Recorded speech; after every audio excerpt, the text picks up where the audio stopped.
He has made his presence known, and that irks her.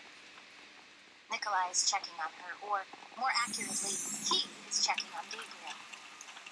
William chucks the nearly empty cups aside as they head toward the parking lot. Victory lies ahead. Are we gonna party or not?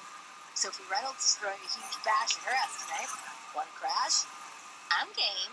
Sadie grins. Baladash, Malanore. Instead of looking like a raccoon, The reckoning is at hand. Halloween. Rosalind is pretty sure that is not the look Sadie is going for. Rosalind shakes her head. I think I would prefer to... Remember the sun. I'm feeling a tad flushed at the moment and should probably retire for the evening. Sadie rolls her eyes. There you go again. I thought you had that proper lady top tucked into bed. What's with you? Holding her forehead, Rosalind winces. Her face feels warm. Boiling, actually. It isn't possible for her to get sick. There is an obvious fire burning deep within her. I'm sorry, I don't feel very well. William cuts off Sadie's protests as Rosalind wavers on her feet. He scoops her into his arms and carries her across the parking lot. Rosalind's head rolls to the side as a jacked-up Jeep guns past them. Gabriel's eyes lock onto Rosalind from the passenger seat. Her stomach flips. She pulls out of William's arms and drops to the curb. Dry heaves attack and acid burns her throat as she gives into this mystery illness. Holy crap! Sadie gasps as she wraps her arm around Rosalind's shoulders. She's burning up! William, get the car! Her voice fades as Rosalind passes out. Stuttering brakes rouse Rosalind. She groans and peels her cheek off William's leather back seat. Want me to carry you inside? William offers. No, I can manage. She slips from the car, unlocks her door without a goodbye wave, and crawls up to her bed. Chapter 8. The eternal sun guides us. What's with you, man? Oliver asks, shoving his friend in the shoulder. Gabriel is zoned out, completely oblivious to the blaring music, the stench of vomit wafting from the overflowing toilets down the hall, and his wannabe pole dancer girlfriend using his leg for an impromptu dance. Remember the sun well. Do not loiter. Up off the couch, spilling a very drunk We Claire will onto have the floor. justice. He stumbles over her, not caring to stick around to hear her shrill ranting. He needs air. He pushes through the back door and falls onto a plastic lounge chair. Staring up at the stars, all he can see is Rose. Her silky skin, long delicate bronze tresses, gorgeous eyes that see right through him, and the full lips that he knows will haunt his dreams. He doesn't want to be at this party. He does not want Claire dry humping his leg like a dog in heat. He wants Rose.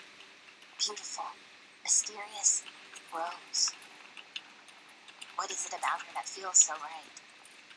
He has dated several girls over the years, but none have ever gripped him so tightly, nor have they felt electric to the touch. Gabriel buries his head in his hands. He clamps his eyes shut as the world begins to spin. Drinking was a really bad idea, but he needed to take the edge off.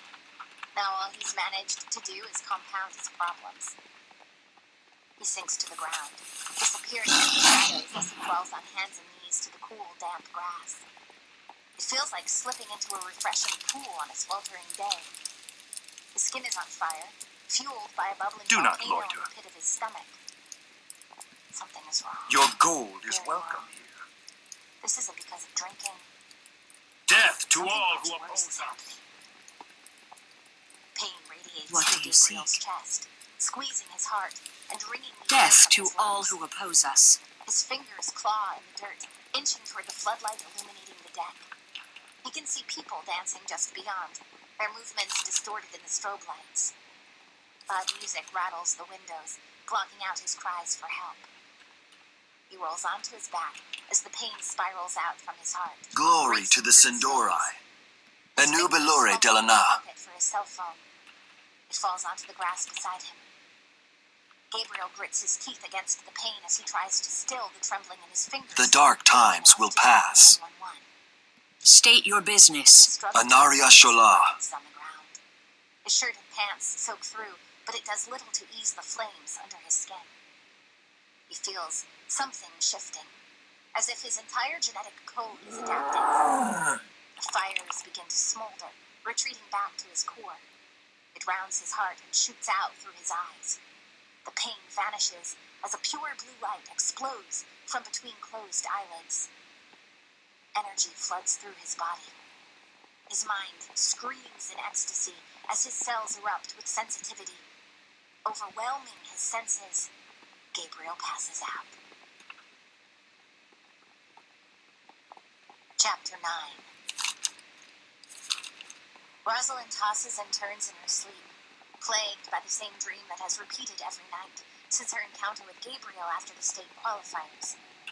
Images of him bathed in a brilliant blue light burns into her retinas. The sensation of being cocooned Everything has a price. tears to her eyes. Some part of her brain acknowledges that it is a dream, but it feels like something more, something tangible. Blinking away sleep, Rosalind groans as she sits up on the edge of her makeshift bed. She rubs her neck, feeling the familiar ache she has come to expect each morning from her I can't mattress. afford that. She vows to go bed shopping before the week is out. Her bedroom, if we can really call it that, is sparsely furnished. A long, solid wood slab runs the length of the far wall. A rickety stool stands under the makeshift table. On top of it lies a computer she purchased the day she arrived in Chicago. Standing in the sleazy pawn shop, Rosalind had promised herself she would only use it to contact Fane in case of an emergency, but her self-control is beginning to wane.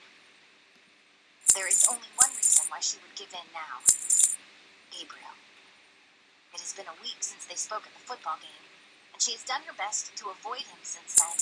Sneaking around behind his back is beginning to wear thin, especially when a huge part of her wants nothing more than to snatch too him into the expensive. janitor's room and kiss him until he faints. She can't even think of I don't have enough money. It's too A expensive. relationship with him, especially this human, is far too risky. But that risk, the thrill of what if, has brought her to this moment. Staring across the room, Rosalind eyes the machine that can instantly connect her with the only person who truly understands her. Of course, Fane will think she is crazy. A growing obsession with a mortal? Ludicrous! Fane would listen and try to help her, I don't have enough money. but he would also try to track her down. Okay, she mutters as she slips into her robe and What do steps you out seek? into the hall. Her fingers trail lightly over the aged wooden banister. Keep your wits about you. Stairs creak underfoot, echoing loudly through the empty house. Yes. Stepping Anaria nimbly over Shola. the cigarette-burnt carpet in the living room. Hold your head Rosalind high. gets to the Business fridge. have you. The heavy metal door Choose wisely. swings open. Drat. She groans, remembering that she was supposed to have gone grocery shopping. Stay the course. Your gold is welcome The here. day before, Rosalind rubs her palm against her forehead. The days of the past week have passed in a blur. I can't afford Gabriel that. consumes her thoughts far It's too more than he should, expensive. and she can't figure out why. With a heavy sigh, Rosalind heads back through the living room, not even caring to glance at the sparse boxes stacked in the corner.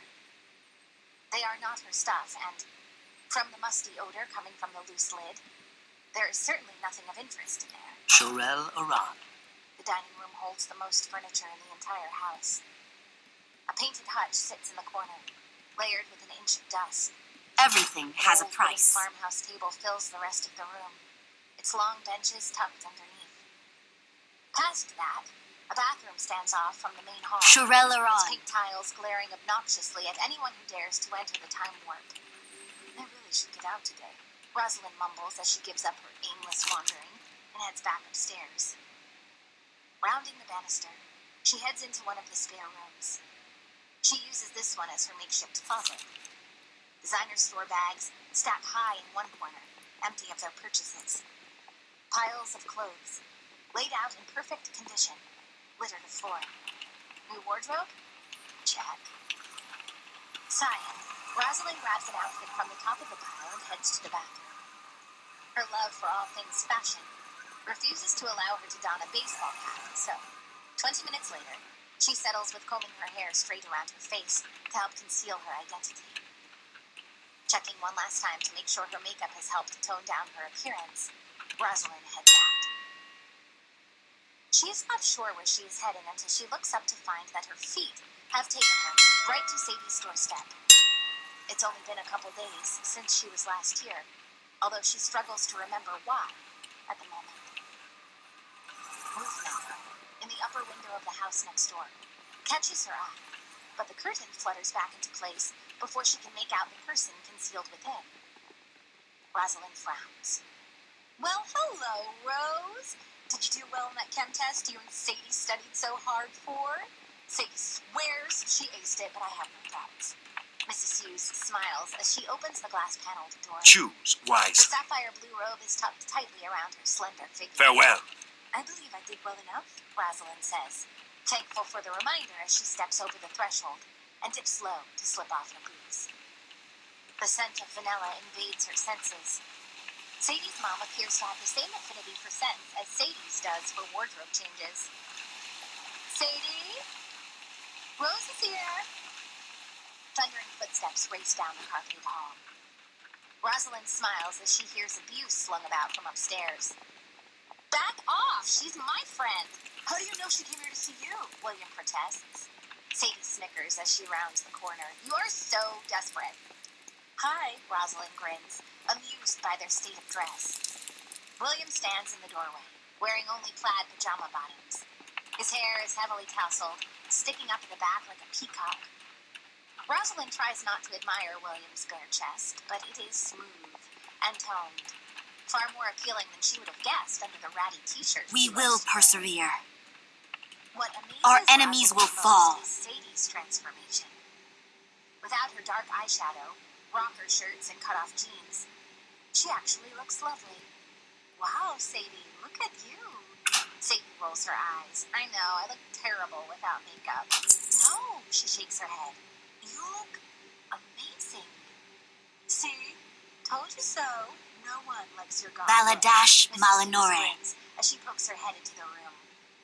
Mom, Sadie hisses, shooing her mother away. Salama Mrs. takes the Ashalinore. hint and disappears, but not before she plants a kiss on Sadie's forehead. A new Belore She's so Delana. embarrassing. Stay the Rosalind course. smiles, wishing she could have had that kind of relationship with her mother. I apologize for the early hour. I couldn't sleep and decided to take a walk. William throws himself onto a leather couch. Reaching for the remote, he switches on the massive flat screen over the fireplace. He flips through several channels before settling on an animated children's show. Rosalind raises an eyebrow, but Sadie just waves it off. He's still into cartoons. Loser. I heard that, he calls from the other side of the couch. He is sunk so low, Rosalind can't see anything more than his legs slung over the end. Sadie heads back toward the stairs. Come on up. I gotta get dressed anyways. Rosalind follows Sadie up to her room. Glancing toward William's partially open door, she stiffens when she realizes the room is occupied. Nikolai has his back turned toward the door. She spies a mass of scars along his back before he rushes to pull his shirt down over his head. When he turns toward her, his gaze is harsh. Rosalind gets the mind your own business message loud and clear before Nikolai shuts the door in her face. She frowns and follows Sadie into her room, closing the door behind her. What's with Nikolai? She asks, watching her friend belly flop onto her bed. Rosalind settles for an oversized neon pink beanbag by the window. What do you mean? Sadie asks, instantly bored with the topic. The scars. Haven't you noticed them before? Sadie sits up. What scars? On his back. She begins to question what she saw when Sadie's brow knits together. You've never seen them? Glory to the I'm not Sindorai. exactly trying to see him with his shirt off, either. Rosalind can't help but think that if Sadie had seen him back in Grotto, We will have justice. What business have you? The creeps. Be ready for anything. But she knows her reasons are much different from Sadie's. So is he still stalking you? Night and day, the guy won't leave me alone for a second. He's always watching me. I think he likes you. Sadie grits her teeth at the thought. Yeah, well, I'm off the market. I'm officially done with boys. Besides, he's kind of freaky, you know? Like, How he's always offering